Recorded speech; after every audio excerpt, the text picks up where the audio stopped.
আসসালামু আলাইকুম রহমতুল্লাহ। আমি মোহাম্মদ মুস্তাফিজুর রহমান। প্রোগ্রামিং হিস্টোরিতে আপনাদের সকলকে স্বাগতম। আমি গত ভিডিও টিউটোরিয়ালে আপনাদের সঙ্গে আলোচনা করেছিলাম কিভাবে ডাটা টাইপ অর্থাৎ ফ্লোট, ডবল, চার এইসব ডাটা টাইপ কিভাবে লিখতে হয় এবং তাদের ফরম্যাট স্পেসিফায়ার দেখিয়েছিলাম। তো চলুন আজকে আমাদের লাস্ট পার্টে শুধুমাত্র আমরা একটা ছোট্ট করে প্রোগ্রামিং সলভ শিখে নিই। কিভাবে প্রোগ্রামিং সলভ শিখতে হয় এখন থেকে আমরা যদি অভিজ্ঞতা না করি তো পরবর্তীতে আমাদের সমস্যা হয়ে যাবে। তো আমরা যেগুলো শিখবো সেগুলো নিয়ে আমরা প্রোগ্রামিং সলভ করার চেষ্টা করব। তো দেখুন এখানে আমি রাইটে সি প্রোগ্রাম ডিসপ্লে সার্চার্স অর্থাৎ ইন্টিজার ভেরিয়েবল, একটা ভেরিয়েবল থাকবে, নাম্বার থাকবে নাম্বার 1 যেটা প্রিন্ট করবে 1020।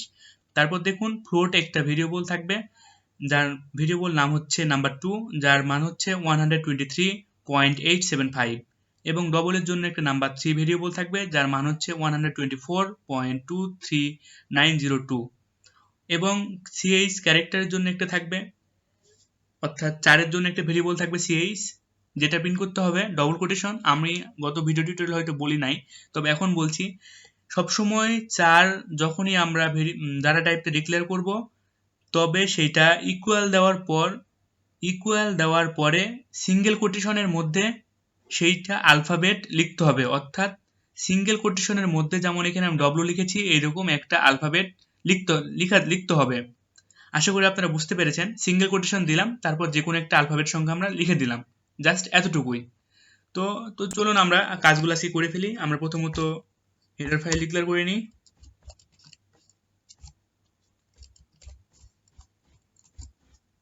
তারপর আমরা একটা মেন ফাংশন ডিক্লেয়ার করে নিচ্ছি। আমরা জাস্ট প্রোগ্রামিং সলভ করার চেষ্টা করছি যেন আমরা পরবর্তীতে যখন আমরা আরো প্রোগ্রামিং সলভ করব আমরা যেন বুঝতে পারি কিভাবে প্রোগ্রামিং সলভ করতে হয়। চলুন আমাদের প্রথমত কি করতে হবে, একটা ইন্টিজার ভেরিয়েবল যেটার নাম হচ্ছে নাম্বার 1, আমরা একটা ইন্টিজার ভেরিয়েবল ডিক্লেয়ার করলাম যেটার নাম হচ্ছে ইন্টিজার নাম্বার 1, যেটার মধ্যে থাকবে হচ্ছে 1020। তারপর আমাদের কি কাজ করতে হবে, তারপর দেখুন আমাদের কি করতে বলেছে, এবং next float variable number 2 declare করতে হবে, অর্থাৎ পরবর্তীতে নাম্বার 2 একটা ভেরিয়েবল ডিক্লেয়ার করতে হবে যেটা কোন প্রকার ডাটা টাইপ, সেটা হচ্ছে ফ্লোট, অর্থাৎ ফ্লোট। এখানে আমাদের লিখতে হবে ফ্লোট নাম্বার 2 ইকুয়াল টু কত, 123.875, জাস্ট এতটুকু। দেন আমাদের লাস্ট কি থার্ড আমাদের ডবল, যেটা নাম্বার 3, সেটা কত 124.23902, কমা। তারপরে আমাদের সর্বশেষটা কি, চারের জন্য সিএইচ, অর্থাৎ প্রথমত আমাদের ডাটা টাইপটা লিখলাম, তারপর আমাদের ভেরিয়েবল নেম হচ্ছে সিএইচ, এবং তারপর আমাদের কি করতে হবে, এখানে দেখুন আমাদের তারপরে ডবল কোটেশন দিতে হবে এবং সেইটার মধ্যে একটা আলফাবেট থাকবে যেটা হচ্ছে ডব্লু, শুধুমাত্র একটাই থাকবে যেটা হচ্ছে ডব্লু। যখন আমরা স্ট্রিং নিয়ে শিখবো তখন আমরা অনেকগুলো করার চেষ্টা করব। দেখুন এখানে আমরা কি করলাম, আমাদের আপাতত ভেরিয়েবল ডিক্লেয়ার করা শেষ, এগুলো আমাদের এখন ডিসপ্লে করে দেখাতে হবে, অর্থাৎ এগুলো এখন আমাদের একত্রে ডিসপ্লে করে দেখাতে হবে। আমরা কিভাবে কাজ করব এখন দেখুন, আমরা প্রিন্টএফ ফাংশন ইউজ করব। প্রিন্টএফ ফাংশন ইউজ করে কি করব,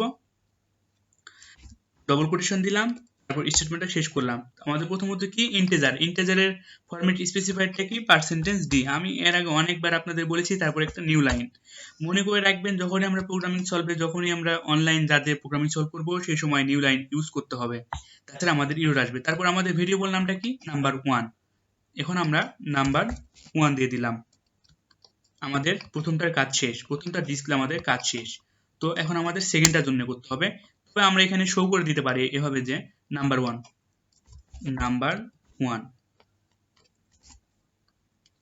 এখন আমাদের সেকেন্ডটা করতে হবে। প্রিন্টএফ আমরা এখন ইউজ করলাম,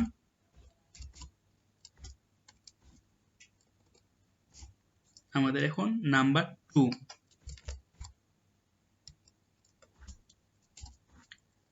আমাদের কত, ফ্লোটের জন্য আমরা কি জানি %f। তবে এখন আমাদের লক্ষ্য করতে হবে পয়েন্টের পর অর্থাৎ দশমিকের পর কয়টা সংখ্যা আছে, এখানে সংখ্যা আছে 875, অর্থাৎ 3টা। তো আমাদের কি করতে হবে, %point 3f, জাস্ট এতটুকুই, আর কিছু না। তো আমাদের ভেরিয়েবল নামটা লিখতে হবে নাম্বার 2। তারপর আমাদের কি আছে, printf। আমরা নিউ লাইন ইউজ করব সবসময়। আমি স্পেস দিয়ে দিচ্ছি আপনাদের বোঝার সুবিধার্থে। তো নাম্বার 3 আমাদের আছে ডবল। নাম্বার 3 এর জন্য আমাদের, এটা আমাদের ডবলে আমরা কি কাজ জানি, আমরা ডবলের কাজ হচ্ছে পার্সেন্টেজ lf। দেখুন আমাদের এখানে কতটি সংখ্যা আছে, 1 2 3 4 5, অর্থাৎ 5টা পার্সেন্টেজ পয়েন্ট 5 নিয়ে দিলাম আমরা। এবং তারপর আমাদের কাজ কি না, আমাদের ভেরিয়েবল নাম দেওয়া, জাস্ট এতটুকুই। তারপর আমাদের কি আছে, আমাদের তারপর আছে হচ্ছে ক্যারেক্টার, অর্থাৎ চার।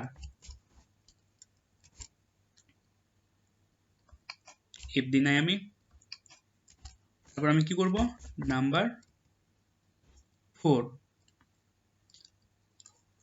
আমরা একবার দেখে নিই আমাদের ক্যারেক্টার কি বলছে অ্যাট লাস্ট। সো এখানে কিছু বলে নাই নাম্বার ভেরিয়েবল কি, শুধুমাত্র এখানে আমরা এটা কাজ করতে পারি, যেহেতু আমরা এখানে নাম্বার 4 বা নাম্বার 3 কিছুই বলে নাই, সেহেতু আমরা এখানে CAC দিতে পারি বা 4 দিতে পারি, 4 পার্সেন্টেজ।